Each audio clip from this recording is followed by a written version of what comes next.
Surau Atap Ijuk berusia lebih kurang 600 tahun dan surau tersebut pernah dipugar pada tahun 2015 oleh Balai Pelestarian Cagar Budaya yang saat ini telah berubah menjadi Balai Pelestarian Kebudayaan Wilayah 3 Sumatera Barat.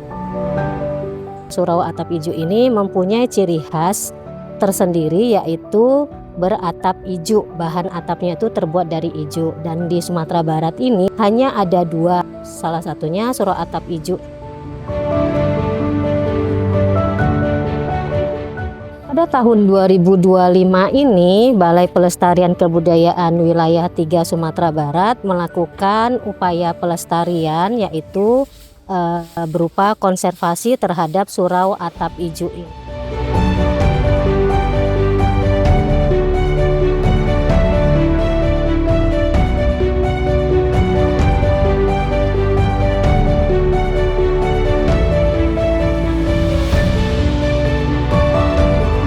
Bahan konservasi yang kita gunakan kali ini tembakau dan cengkeh dengan perbandingan 2:1. Yang diaplikasikan dimulai dari dinding,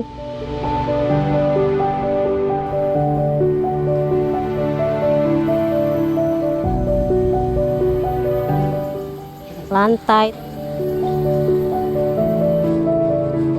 tiang, bagian bawah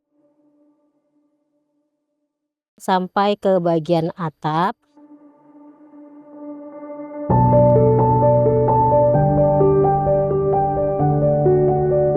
Tujuan dari konservasi ini adalah untuk mencegah adanya penyebab kerusakan dan pelapukan serta mengawetkan material kayu agar tidak terjadi degradasi yang lebih parah lagi.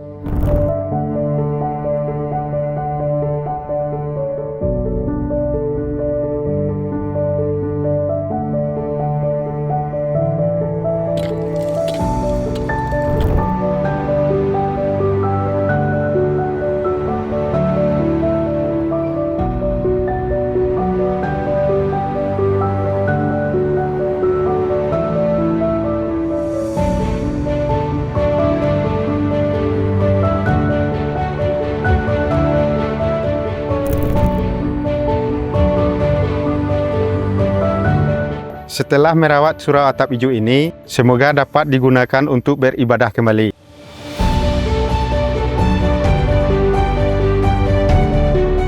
Saya mewakili pengurus Surau Atap Ijuk mengucapkan terima kasih kepada BPK Wilayah 3 Sumbar atas kegiatan konservasinya pada Surau Atap Ijuk. Besar harapan kami semoga ini menjadi langkah awal bagi pemerintah Nagaris Cincin, masyarakat setempat, pemerintah Kabupaten Padang Pariaman hingga Provinsi Sumatera Barat saling bekerja sama dalam memelihara dan melestarikan cagar budaya Surau Atap Ijuk.